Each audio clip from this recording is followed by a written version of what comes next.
Hello, everyone. Hello, everyone out there. Garrett and my good buddy Adrian here from Real Watchers with our weekly live stream show. We got some really juicy stuff to talk about today, don't we, Adrian? Yeah, very, very juicy. I read through some of our stuff ahead of time, and I was drooling. Wow, it's just like a proper steak. It's juicy, it's delicious. We're going to dive right in a moment. But if you haven't joined us for one of our live streams before, just know that we always kind of live stream. It's like we're filming a video. We'll get to any comments or any kind of Q&A stuff at the end of the broadcast. So feel free to comment, feel free to ask whatever questions you want answered by us, anything like that, at any point during the video, but we will get to those after we are done.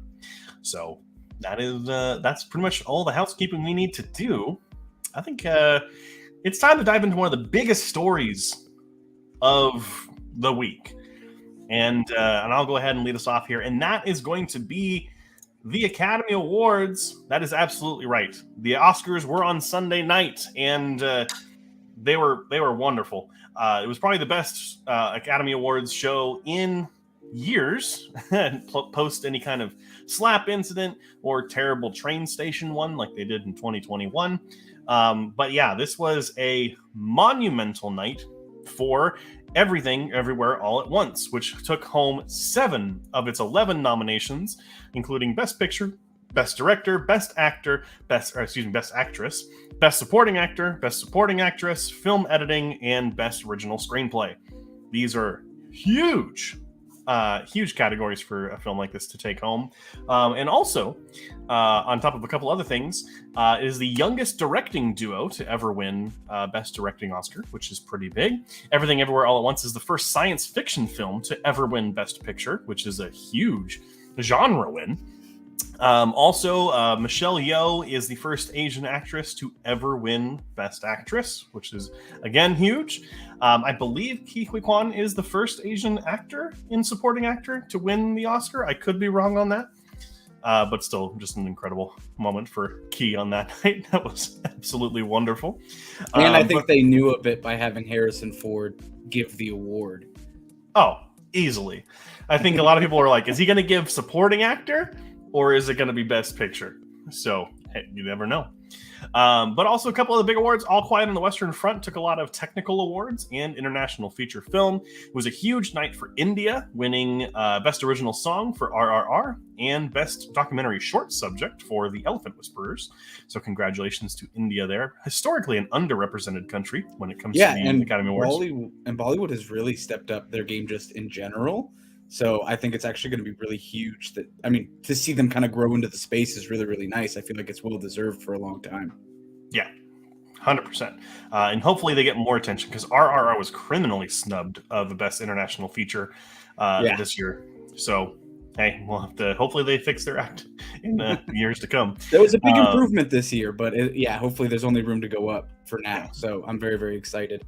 And speaking of things that only have up to go, we did get the Wicked Part 1 release date moved up to Thanksgiving of next year, which is actually really huge. I was anticipating this either never actually being made or like the cast list being just absolutely all over the place, but it actually seems like they've nailed a lot down, and it seems like we're getting it next year, which I'm super excited about. I'm really iffy on Ariana Grande being in the film at all.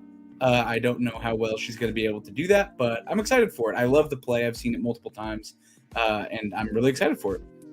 Yeah, I'm kind of leaving this one up to you. You're the expert on Wicked. I have never seen the production. I barely know any of the music from it, but I'm excited to see the film version. Hopefully it gets me into watching a stage version of the musical, like Phantom of the Opera. I got into Phantom of the Opera because of the film with Gerard Butler. So yeah, hopefully it does the same for me. Something that I personally just love about actual stage production is the fact that, like in a movie, there's takes. Some directors only allow one take, but you kind of get a whole team to make it look really good.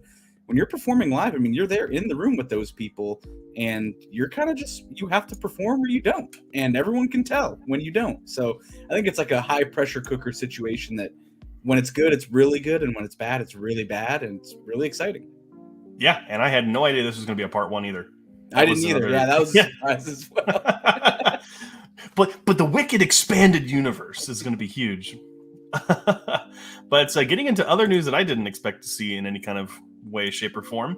The Guns N' Roses guitarist Slash has decided to start his own horror studio or production company called Berserker Gang, which at this point in time, no idea what they're working on, if they have anything in the pipeline, but he's started his own company. As of right now, I mean, I could eat my shorts later, but I could care less about this news. Like, I've never heard of him being involved in the horror genre at all. I don't know if I have no clue. I feel like this is just a cash grab or some sort of like publicity stunt, or he's just trying to latch on to something. I could care less. I hope I eat my words, but as of right now, I kind of am over it. I mean, we've seen big things happen when rock artists get into the horror scene. Obviously, we had the Foo Fighters film Studio 666, I want to say 2 years ago, maybe last year. And then we also had, what was the other big one? Rob Zombie, icon horror director at this point. Whether or not you like his films, that's up to you. That's up for debate. But he was a huge presence from the rock and metal community that entered into horror. So it can happen. Things can happen. Yeah, I feel like that's also not like a production company. Like, this is still pretty removed. Like, it's not like Slash is directing or even directly producing. Like, he's more just behind an entity now, which I feel is like a publicity stunt. Yeah, and I mean, and then, hopefully it's one of those things where he enjoys the genre and we'll get films that are passionate. I mean, totally. That's all we can hope for. I'm hoping that he's the new Stan Lee and that he's in every movie that is production. Or like the new Alfred Hitchcock. You see the top hat from the side angle. You know? Exactly. But speaking of things that might potentially not be a publicity stunt anymore, the D&D movie is actually getting amazing reviews to much surprise, it seems, on the internet. I feel like from the initial trailers, was actually thinking it was going to be pretty good. Kind of my group of friends also thought it was looking pretty good. It seems the internet is very taken aback by how well it's being received. I think everyone's kind of looking forward to this now. I think I read that it's got like an 85 and up on Rotten Tomatoes, and it's getting really good reviews on Metacritic. So I'm really excited. Yeah, I mean, I think I was watching IGN's review earlier, and they were talking about it really positively, and then gave it a 7 because it's IGN, because they give everything a 7. I mean, nothing's wrong with a 7. A 7 well, is you have to remember, score, for IGN, you have to pay to have a 10. That's true. That is true. But yeah, the film's getting really good reviews, and I mean, at its best is being called a Guardians of the Galaxy in fantasy, that it's the jokier stepbrother of Lord of the Rings and Game of Thrones, which I'm fine with. That's all D&D needs to be, and I'm glad that they've nailed the tone. So yeah, from all the jokes and little side comments they've done here and there, we've talked about it on this show before. I think they're nailing the humor and the style, so I'm really looking forward to it. Yeah, 100%. Super excited to see what they're going to be able to do with this movie. But kind of getting back into the realm of horror, Scream 6 has scored the highest opening in franchise history this weekend. And as we'll get into with the box office scores a little bit later, made us like they actually opened above expectations. I think it was estimated to make about 35 million in its first weekend, and it made about 40. It was estimated to make 35, ended up making 45. Yeah, no, and I think that this is solely led by Jenna Ortega. I think that the draw from Wednesday and all that stuff that kind of led up to it, and her being in X, I think all the kind of fanfare around it, I think solely is driving people to the theater because they like her so much.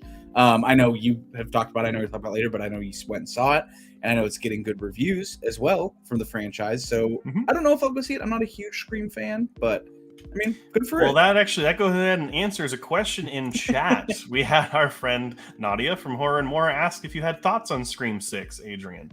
But it sounds like you haven't seen it. I haven't seen it, but I don't think I've ever seen a Scream movie, actually. Scream falls into the genre of horror that I just typically don't align with, which does have rare exceptions, but like all of those original Friday the 13th, Nightmare on Elm Street, Last House on the Left, the original, and all that, like those just classic horror movies don't really do it for me. I like more psychological stuff, and I'm not a big fan of killers that kill just to kill. Like, I get that that's scary in and of itself, but it just doesn't really do it for me. And instantly going back on our word to answer questions at the end of the show. Yeah. Well, this is our friend. We do need to call it our friend. If you do not know, Horror and More is one of the best horror channels on YouTube. Our friend Nadia is amazing over there. Go and check her out. I also feel like we can modify, because our friends are here, but we can just answer questions at the end of every section We don't have to That's wait a until good the point. end. Hey, you heard it here. We're changing our layout on the fly. I love it. There we go. But yeah, Scream 6 doing incredible numbers on its opening weekend. Really good to see, because as we get into later, it's a pretty darn good film. And speaking of the person that drew the entire theater drawing for Scream 6, Jenna Ortega is in talks to star in Beetlejuice 2 with Tim Burton, which absolutely makes sense following Wednesday. I think she's absolutely nailed the personality and attitude, and I think she's got the right level of fame for it, for the right vibes. I think she's probably going to do great in this. Beetlejuice 2 as a whole, I'm a little skeptical on. I don't know if that is at all necessary, but I mean, I'll probably go check this one out. I'm a pretty big fan of the first one. Yeah, it's been a long time since I've seen Beetlejuice, and hopefully this means that Tim Burton has found a new collaborator in Jenna Ortega.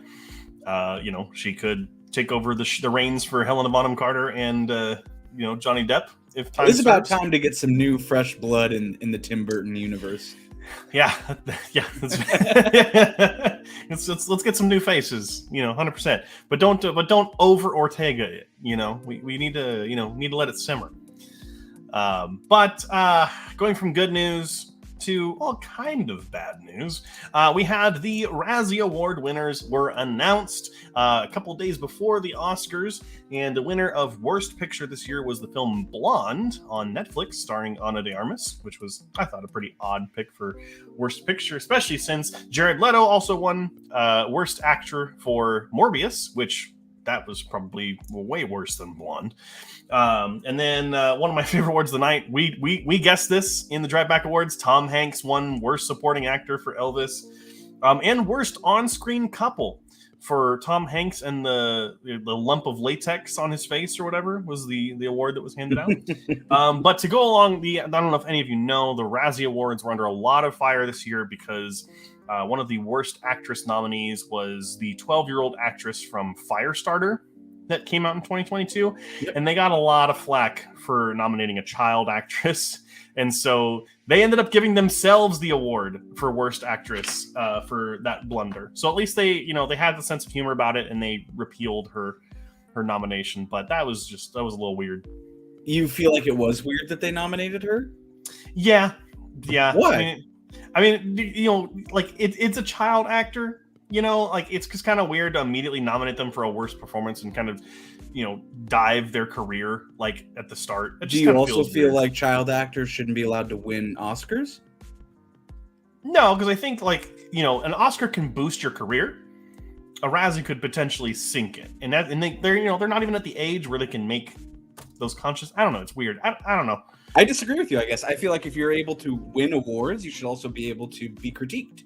And I feel like that, to me, makes sense. I feel like everyone that got upset about that, I mean, I get it. I get kind of the weirdness around it. But yeah, I feel like if there's someone that's bad at acting, they can win a bad award. I feel like that's fine.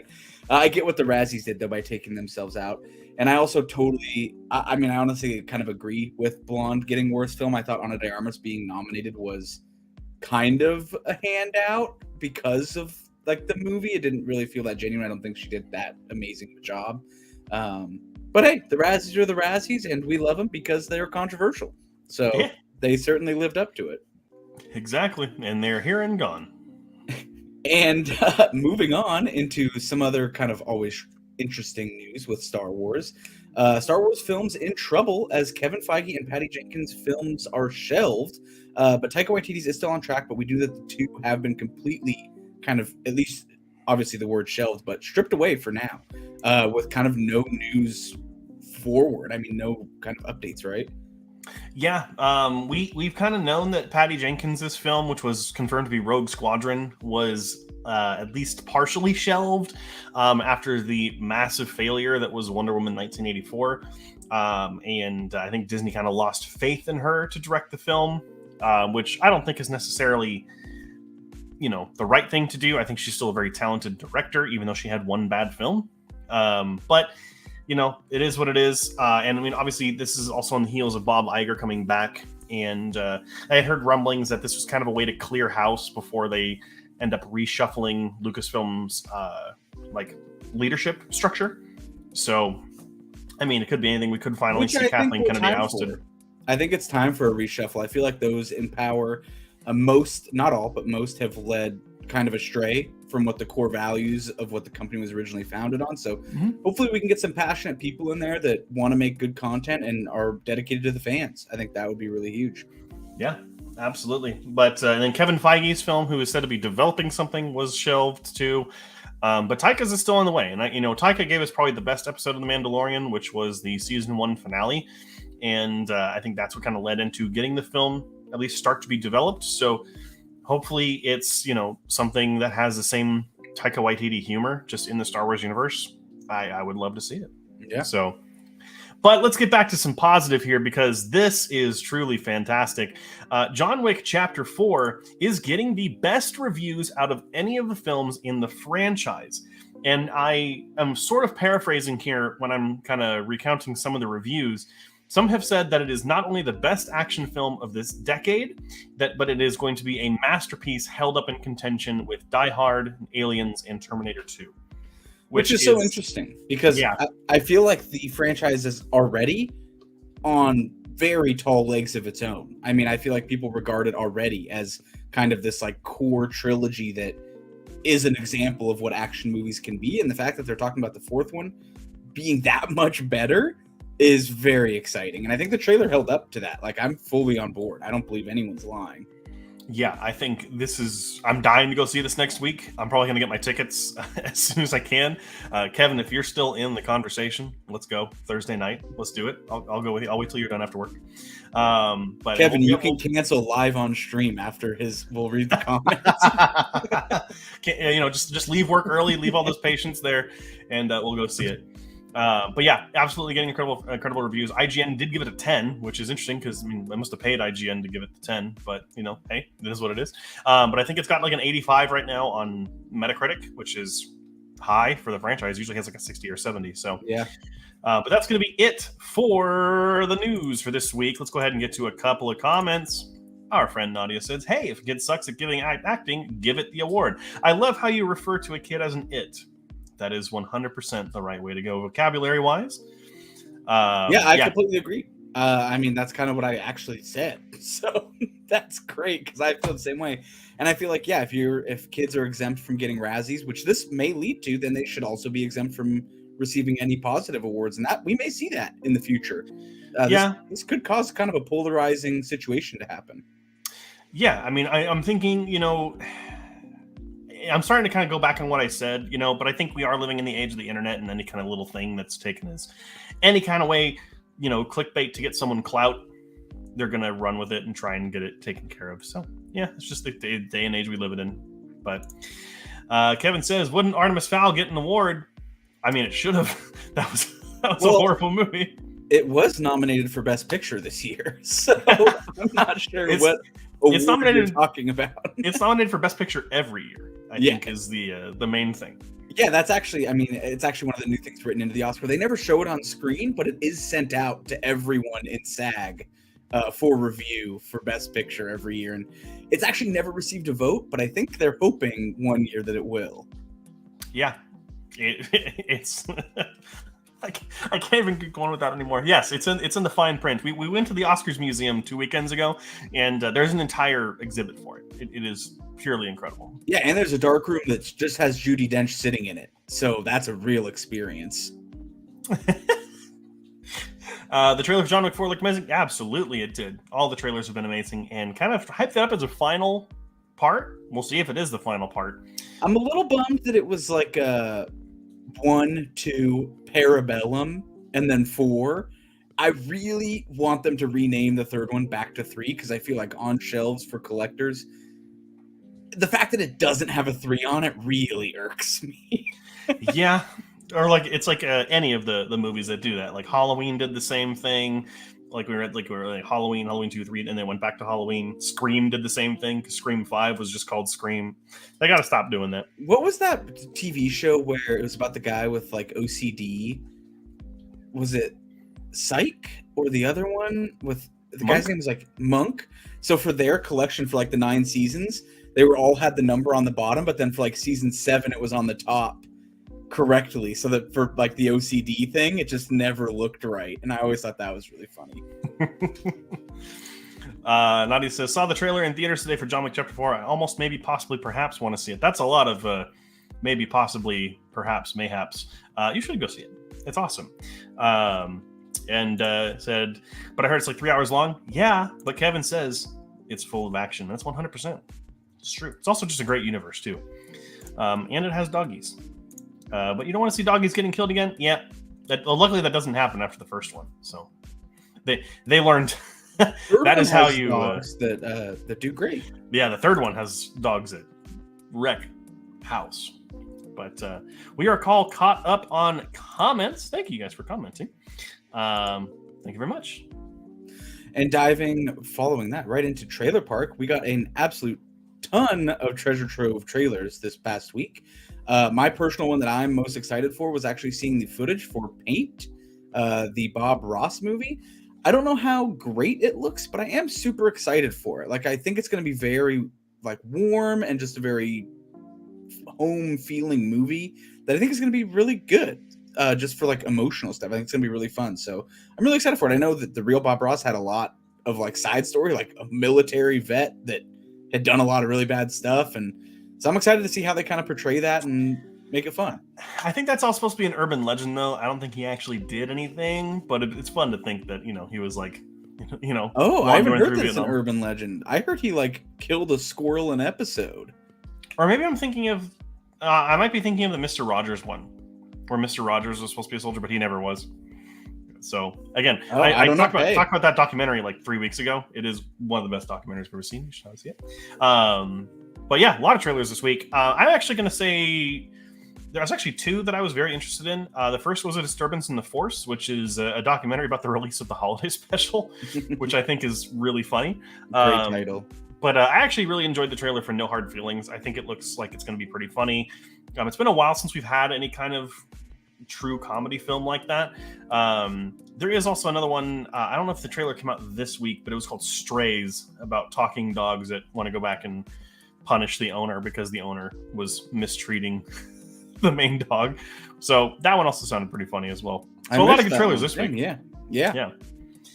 Alrighty. Well, that was our trip to the trailer park, and now it's time for my favorite part, which is to go over all the films that I watched in the past week. This is, of course, the review corner. So let's go ahead and dive in. We got a lot to get through this week. First up was The Artist, the Oscar-winning Best Picture film from 2011.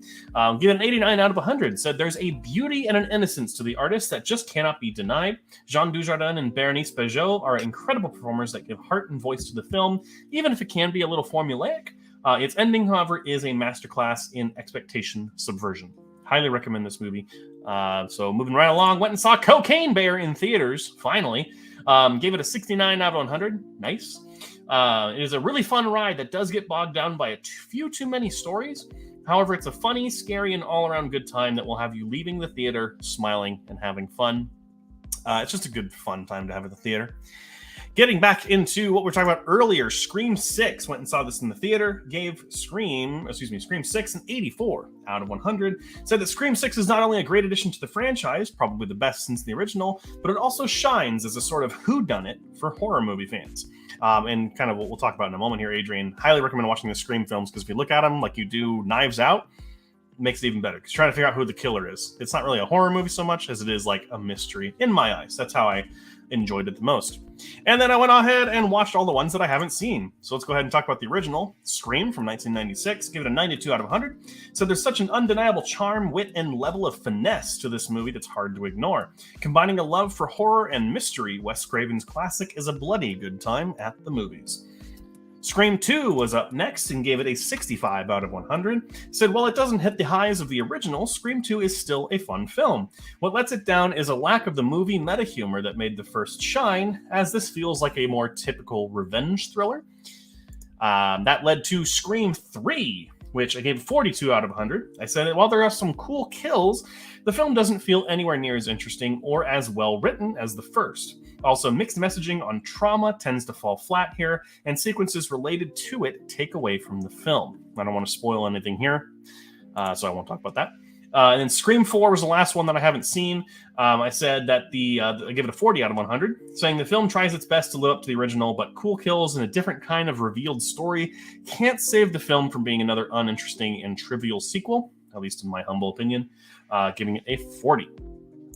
Next up was new release this weekend, 65. Give it a 55 out of 100. Said even with great performances from its leads and being a fun time, 65 is let down by a runtime that's way too short and some of the worst editing that I've seen in a film in a while. So that is 65. Next up, a huge surprise. Puss in Boots: The Last Wish, which is now available on Peacock, gave it a 92 out of 100. This sequel is so much better than it has any right to be. It's decidedly mature, incredibly animated, and a wonderful time for any audience. Truly does for animation what Spider-Man Into the Spider-Verse did as well. Highly recommend this movie. Could not recommend it more. And finally, just watched it today. Coco, just wanted to rewatch it and give it a rating. Give it a 96 out of 100. I said it's easily in Pixar's top 3 films. Coco is a beautiful, emotional, and joyous journey that looks just as good as it feels. Stellar performances and music only add to the film's success, and its vibrance is almost never hindered. So, that is it for all the films that I saw this week. If you'd like to see any of them, you can go to my Letterboxd down here or to the blog, which the blog hasn't been updated for a while. Letterboxd is probably the easiest way to see what I think about stuff, and you can see the full reviews there. So, that's it for that. Looks like we had a wave of comments come in, and they're probably about Scream. So, let's go ahead and get to them. Nadia said, ranking movies out of 100. I can barely rank them out of 10. It's more like what's the best way to think about it? It's like an assignment in school, right? I always start at a 50, and then the movies have to do something to earn or take away points. And I don't feel like a 10 is easy enough. I like to give it something out of 100. But you know what's so funny is, like, if you do 1 out of 10, but you do decimal points, that's the same as out of 100. Like, the scale just changes. Like an 84 out of 100 is an 8.4 out of 10. Like, it's the same rating if you do decimal places. And I read ahead to the next comment that it's the same with 5 stars. If you do decimal places, you're basically doing 1 out of 50. So, like, the moment you start giving half points or anything like that, you kind of have to go to 100. Yeah. Because otherwise it makes no sense. Like, you're doing the same scale. It's just more legible at 100. But I definitely think it's really interesting. I think I prefer 1 out of 10 with decimal places. It's more quick to the eye. Nadia says, Adrian, I can't do math. Stop that. Kevin says, lol, I can barely do 5 stars. I mean, hey, it's different for everyone. And said that should have given 65 a 65, but that would have been giving it more credit than it was worth. I thought that as well when you read it. I was very let down that you gave it a 55. Looks like Nadia was thinking that as well. And saying Scream movies aren't horror, but it's essential. It's not that they're not horror movies. Slasher movies fit into the horror genre. It's just that I like watching them more as a mystery film, like a whodunit. They certainly are horror movies. That's not what I meant by that. It's more so just the fun of the mystery is what keeps me watching. It's not so much the scary nature of it. So hopefully that clears that up a little bit. But moving right on, there is a ton of stuff that came out this week, but there's even more coming out this weekend. I'm going to go ahead and run down what's coming out this weekend, so if you want to go check it out, you kind of know what's coming out and where to go see it. First off, we have Shazam! Fury of the Gods, a pretty popular release, or at least one that is pretty well known. It's coming out this Friday to a wide theater release. Bestowed with the powers of the gods, Billy Batson and his fellow foster kids are still learning how to juggle teenage life with their adult superhero alter egos. When a vengeful trio of ancient gods arrives on Earth in search of a magical stolen from them long ago, Shazam and his allies get thrust into battle for their superpowers, their lives, and the fate of the world. Now, I don't know about you, Garrett. I liked the first one. I'm not super sold on what the second one is looking like. Yeah, the trailers have not done a lot for me, but the reviews coming out are actually pretty good, and some of them are getting better reviews than the original, which I think is, I don't know if I believe that, because the original is pretty darn good. Yeah, definitely DC's one of DC's like shining gems in their whole thing that's going on. Yeah, and I'll be surprised to see not surprised. I'll be interested to see how well it performs in opening weekend, just because Zachary Levine, I think is Zach Levine. Yeah. I don't know the exact name of the actor, has made a lot of comments that are anti-vax. So a lot of people were thinking that was going to hinder the movie. But Hey, Eh, never well, know. If you're not going to go see Shazam Fury of the Gods, you can always go see Moving On, also releasing Friday to a wide audience. Two estranged women reunite to seek vengeance against the husband of their recently deceased best friend. Along the way, they learn to make peace with the past and each other.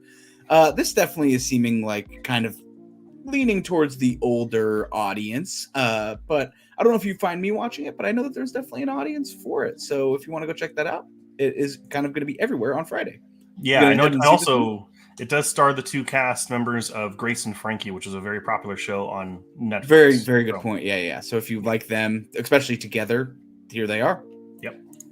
Also, we're getting Inside. That comes out on March 15th or March 17th, on Friday. This is going to be a limited release, but it's Willem Dafoe, and it's about a high-end art thief becoming trapped inside a luxury high-tech penthouse in New York's Times Square after a heist doesn't go as planned. Locked inside with nothing but priceless works of art, he must use all his cunning and invention to survive. This seems super interesting.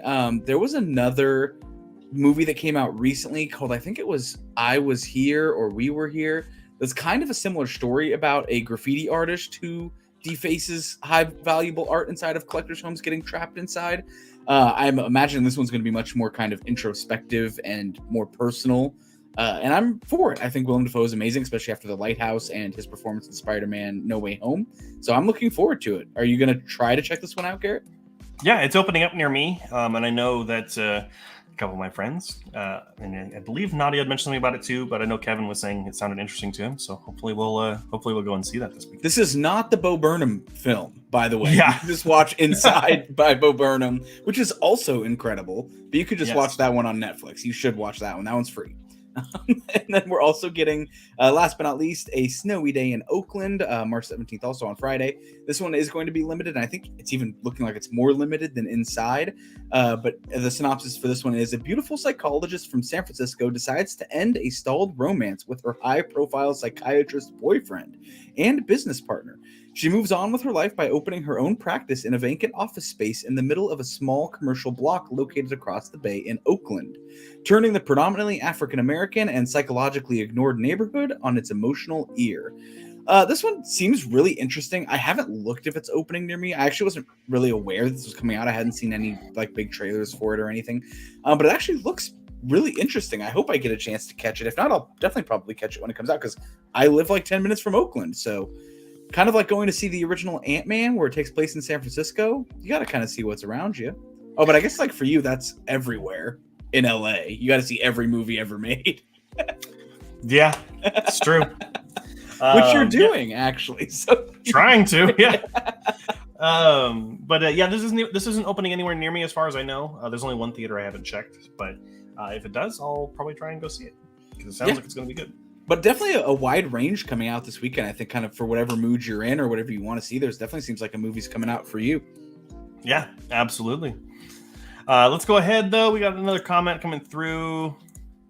Nadia says, all right, you're saved for this time. Oh, thank you because I cleared up the miscommunication on Scream there. Speaking of Scream, let's go ahead and talk about this weekend and how things performed at the box office. At number 1 was Scream 6, bringing in $44 million here in the United States. So far, 2023 is turning out to be a great year for horror, with Megan performing extremely well, and now Scream beating expectations as well. Probably the highest performing genre of the year so far. So clapping for some horror films over here. At number 2 is Creed 3, bringing in $27 million. Kind of a big dip for its second week. I think everyone who wanted to go see it probably saw it in its first weekend, but still performing admirably. So I also think it definitely has a wait for stream vibe to it. If you didn't catch that opening weekend, I think everyone's kind of well, I missed the big release. I'll just wait. So we'll see what happens. 100%. And surprisingly, 65 coming in at number 3. I guess not too surprisingly, bringing in $12 million, which, I mean, for a film that wasn't really marketed too heavy, it's pretty surprising that it even brought in $12 million. I mean, my entry fee is somewhere in there. So yeah, with the lead being Adam Driver, I mean, definitely going to draw an audience. I mean, definitely a staple Billboard actor. So not too shocking to me. 12 million isn't that crazy. Honestly, I know this just got approved for release in China, so it might actually perform there pretty well. Definitely fits more with that vibe. Yeah, it's an action film, survival film, and I think it could perform well in international demographics. We'll have to go ahead and wait and see how that goes. Number 4, Ant-Man and the Wasp: Quantumania, dipping quite a bit. Yikes! You liked it that much? Huh? I still haven't seen it. I still haven't seen it. That's the one I'm waiting for streaming, of course. But that brought in $7 million a week, and a huge drop. First week it was 3 digits, second week it was 2 digits, and now it's a 1 digit. I mean, $7 million. Word of mouth. Yeah, we talked about it last week. Like, I think it's just people see it, and your friend sees it, and they go, which is what happened in this scenario. And now, this is probably the first one I think we talked about last week that you haven't, like the first Marvel movie, you haven't gone to theaters. This is the only Marvel movie I haven't seen in the first 2 weeks in theaters. Yeah, and crazy. It's I still have faith that I might find something in it that I will like, but it's just one of those things. Like, there's been nothing that's been driving me to go see it. I might end up going to see it, because I got nothing really else is coming out in the next couple of days, but. We'll have to wait and see. It kind of just falls in line with Marvel's big string of misses, though. I feel like lately they've just been really on the run from everything. So I think they need something big to turn around, or they need to just hurry along the next phase and get us back on top. Yeah, I mean, I don't know if I necessarily agree. I don't think they've had a lot of misses lately. I've pretty much enjoyed everything they've done. It's just this got such negative word of mouth. But wrapping it all up, number 5 is Cocaine Bear, bringing in $6 million. Again, my money's in there somewhere. Super fun film. I'm glad that it was even in contention for. It was in the top. I think it was in the top spot when it came out. So yeah. But yeah, that's gonna be it for this weekend's box office numbers. Adrian, what are you watching right now, man? Watching quite a bit. I'm super behind on The Last of Us, but I've heard great things about the finale, so definitely looking forward to finishing that up. I did watch Luther, The Fallen Sun, which you probably heard me talk about on one of our previous live streams. Very, very good. I thoroughly enjoyed it. If you like the series at all, it's kind of a great, I don't know if this is like the capstone to it, but really, really good movie. I also, if you joined us on Horror and More's live stream, I did watch the MH370 show, which is about the missing Malaysian airliner. Nothing that I didn't know, but really, really interesting to see it all kind of laid out, and definitely kind of brings up some questions that you might not have been kind of thinking about, which I thought was really interesting. And then last but not least is You, season 4, part 2 just came out, and I think I got 2 episodes left, and that's very good as well. All righty. Yeah, I mean, I finished Last of Us, so that's not on my list. Finale was pretty great. Have not watched the MH370 documentary. I don't know if it's on my list necessarily, but I'll have to wait and see what some of the. I mean, if you're saying it's good, maybe I'll check it out. But I tend to usually stick more towards film as much as possible. But I am still watching Mandalorian season 3. I think season 1 was a major, not a major, but it was a misstep. It was starting to lose me. Episode 1. There you go. Episode 1 was a misstep. It was starting to lose me. Episode 2, actually, I felt like did enough to at least get my attention, not necessarily hook me again, but it was a much better episode than episode 1 was. So definitely interested to see what happens next week, because they left it on a bit of a cliffhanger. And that's tonight, actually, at midnight. So I don't know if I might wait up till midnight. I might not. Big change from last week. Last week, Garrett, you said I will not be waiting up till midnight, and I did not. I watched it on my lunch period, my lunch break the next day, and I was like, you know what? Hey, kind of upset I didn't watch it at midnight. But that's pretty much it that I'm watching. I've got a huge movie list that I'm always going through. So if you ever have any movie recommendations, please put them in the comments, and I will absolutely add them to the list, like we did last week. That's oh my gosh, the Rock Hudson film that Joey had mentioned, the horror one. I'm trying to remember the exact title, and I am not doing it right now, which is annoying. For some reason, I can only think of the name Sunshine. Yeah, it's definitely not Sunshine. No, not the movie Sunshine. I feel like it was something like that. It was that kind of Seconds. It was called Seconds. There you go. Yeah, definitely still interested in that, but I can't find it anymore. So, but that's going to be it for this live stream of Real Watchers. We will go ahead and get to the comments here in just a moment. So if you have any questions, any comments, any concerns, any criticisms, or if you just want to make fun of me, go ahead. You can put it in there. I don't care. And we'll get to those momentarily. But thank you so much for joining us. Adrian, where can people find us if they want to follow us? Yeah, Real Watchers on Instagram is the number one place. We kind of give out warnings whenever we're going to go live. You can set a little reminder there so that your phone pings you right before we go live, and you can catch all our updates. And you can also find both of our own personal Instagrams if you're interested in following anything like that. But feel free to stop by or not. We'll still be there whether you're there or not. But we always welcome you. Absolutely. Thank you so much for watching, and we will see you next week. Same time, same place. Keep your eyes on the screen. All right, and we've had one comment come in. Nadia said it was definitely an interesting documentary. Yeah, it was really interesting. It was they kind of boil it down to like 3 conspiracy theories potential of what could have happened, and both of them equally seem plausible and implausible in their own right. Like, it truly is very, very interesting how much was found and never talked about and released and never discussed, and just very, very interesting to kind of see it all laid out, and very well crafted documentary as well. Very, very interesting. All right, maybe I'll have to put it on the list of stuff to watch in the free time. But thank you for letting us know on that. There actually was one thing that I wanted to actually talk to you about, and if you do have any other comments or questions or anything, get those in so we can go ahead and chat them up. But someone had I was watching another live stream today, and someone mentioned that the Daniels, who had won for Best Director and Best Picture last night for Everything Everywhere All at Once, because they had succeeded at doing a multiverse film that won Best Picture, people are wondering if Marvel should court them for Secret Wars. Wow, and that's a good question. I am going to say no. I think Marvel should try. I don't think they will do it. I think Marvel will definitely try to offer them millions and millions of dollars. But I think if they, with what they've done with Everything Everywhere All at Once, I think they are on a great path to carve out their own space. And I think getting attached to something like Marvel only diminishes that space.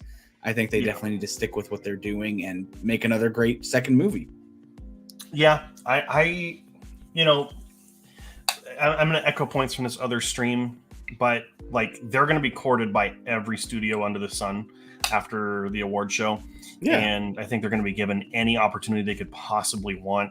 And I don't want to see them do Marvel just because, or Star Wars, I think, because, if a director makes a bad film, they're going to lose favor really quick. I know, again, one of the points that was brought up was Christopher McQuarrie, who's doing the newest Mission Impossible film, I think both parts. So he was asked if he would ever do a Star Wars film, and he was like, hell no, because if you make it bad, the fans will not let you get away with it. Yeah, I think Marvel and Star Wars and like anything Lord of the Rings related, like there's a couple of really big intellectual properties that touching them is like a 50-50 career maker or breaker. And it's literally like, are you willing to risk that? Like, is it worth getting attached to? Yeah, the temporary money might be fantastic, but is it worth kind of ending your long-term career over it potentially going wrong? I don't think so. And I hope that they don't do that. I will kind of transition, though, that A24 is quickly becoming one of the best production houses. Oh, we've known in film. They are the best. Yeah. Well, yeah, but I mean, like, they are definitely, they were slated all over the awards ceremony this year. They've had stuff in conversation for the last few years. I just think they are easily becoming what used to be like Lionsgate and Paramount. I think they are absolutely almost up there with at-home recognition. I feel like my parents wouldn't know what A24 production studio is off the top of their head, but I think give it a few years, and I think it'll definitely be everywhere. 100%. Yeah, I think they're even getting there now, and I think the Oscars will help them, because if you look at it, of the I actually want to double check and see, because the other film, 3 or 4 3 movies. I want to see who. No, okay. So I would say of the biggest awards of the night, so you had Best Picture, Best Director, all 4 Best Acting awards, and the 2 screenplay ones. They won 7 of the 8. Yeah. On top of makeup for The Whale, and just, they were nominated for Marcel the Shell with Shoes On, and all the other nominations that their films got. They were probably the most successful studio this year at the awards. Yeah. And just award season in general. I mean, Everything Everywhere All at Once. We forgot to mention this during the awards story. Everything Everywhere All at Once is the single most awarded movie ever of all time. Out of every movie ever. 161 award wins, which is more than the previous highest, awarded film, which was Lord of the Rings: Return of the King. It's now sitting above that, and it won double the awards of the second place film, which was Banshees of Inisherin. Yeah. So it's a really good film. If you haven't seen it, Everything Everywhere All at Once yet, it is a perfect film. It is fantastic. It's very, very good. Yeah. So, and unfortunately, a little bit of a shutout. Also forgot to mention, movies got completely shut out at the awards this year. Tar got completely shut out. Banshees of Inisherin got completely shut out. Top Gun almost completely shut out. It did win for Best Sound. And what was the other big one? Avatar. Yeah, Avatar only got visual effects, which, I mean, probably the single most, award of the night, even though I think that Top Gun deserved that award more, in my opinion. But, because, okay, we can finally talk about this because it's just a live stream, but Avatar had great visual effects, sure, but Top Gun, you could not tell what was real and what wasn't. What was an actual jet?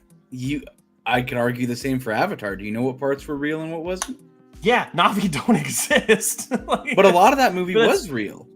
A lot of the props and stuff, they did do a lot of it for real, and you couldn't tell when it switched out of it. And the majority of it is computer, though. When you're talking Top Gun and you're seeing the jets flying, they did the visual effects reel during the award show. When they're being chased by the 5th generation fighters, I thought those were actual planes they used, and no, they were visual effects. So that blew my mind. Oh, I knew that.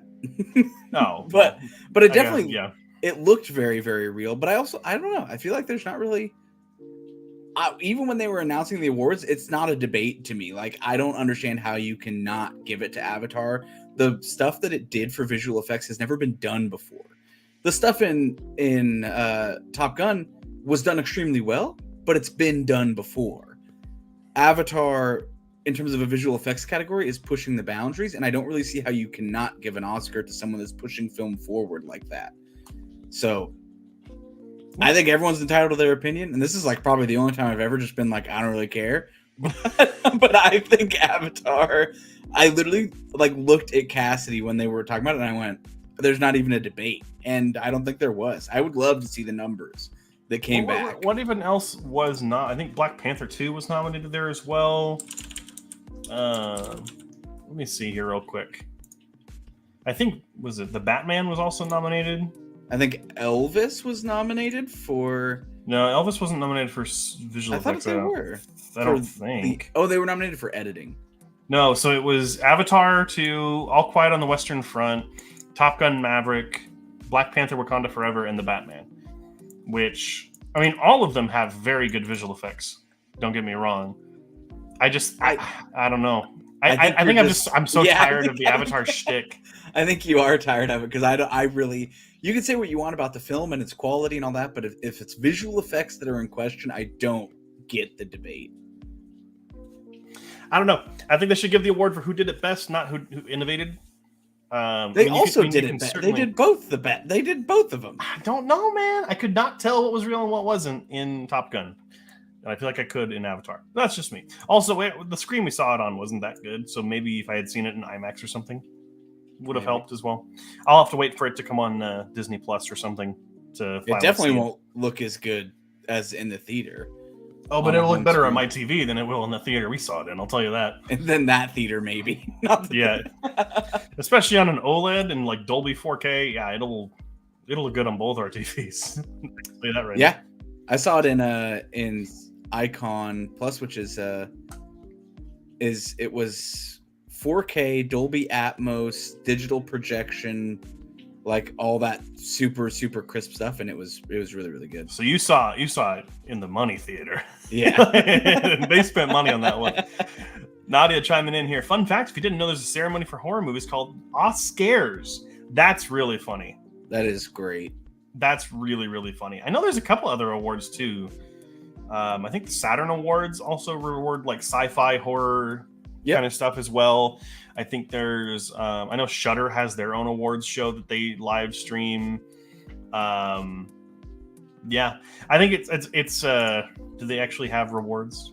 I don't know if they have rewards, but apparently they have awards. Not sure. I've never seen it. Well, I didn't even know it existed. So that also kind of comes from like, I think you get a lot of award ceremonies like the Saturn Awards and stuff because typically sci-fi, horror, like the furthest reaches of genre, fantasy, sci-fi, and horror are probably the least represented when it comes to big award shows like the Oscars, which is really unfortunate. And I was actually thinking about this the other day, and really the only representation we've had for like genre at the Oscars in the last couple of years has been what Get Out, Interstellar, The Shape of Water, which won, and then now Everything Everywhere All at Once. It's changing.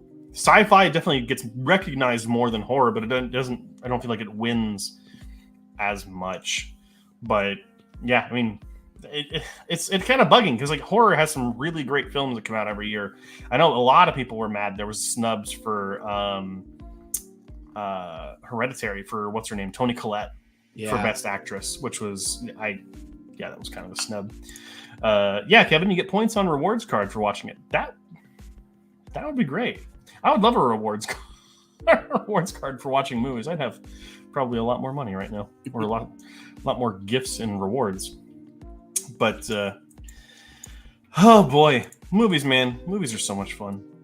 Movies are fun. I love film. Can't wait I got some videos in the pipeline. Cannot wait to share my channel. I'm going to keep hyping them up because I'm really proud of them. But they are coming. It'll be like Cyberpunk. We'll have to do a press release of you delaying them over and over again. I just keep promising. I'm not giving a date and pushing the date back. That's the next one is going to say, dear audience, we regret to inform you Garrett's videos were never in production. Dear audience, we regret to inform you that Garrett's videos have been purchased by Warner Brothers Publishing, and we have pushed them, and we are pushing them forward, and they're incomplete. That was one of my favorite memes about Cyberpunk. After it had been delayed so many times, someone just put out a fake press release that said they were never it was never in production at all. Yep. It was just a CGI trailer we made. But yeah, I really can't wait for that. I just want to make sure because it's a 3-part video. I want to make sure that it's going to be available to get out, like a week after week type situation, and putting together some awesome short form content for YouTube Shorts and TikTok as well. Got the one cool things that I can't wait to do. So, but anyhow, we've been going for almost an hour now. Thank you so much for joining us, Kevin and Nadia. Thank you for showing up and commenting. Love you guys. If anyone out there is watching who is not affiliated with Nadia's channel, go and support her. She's awesome. Makes some of the best horror content on YouTube right now. There's the channel right there. Go ahead, give her some love. Tell her that we sent you. And yeah, that'll be it for the stream. See you guys next week.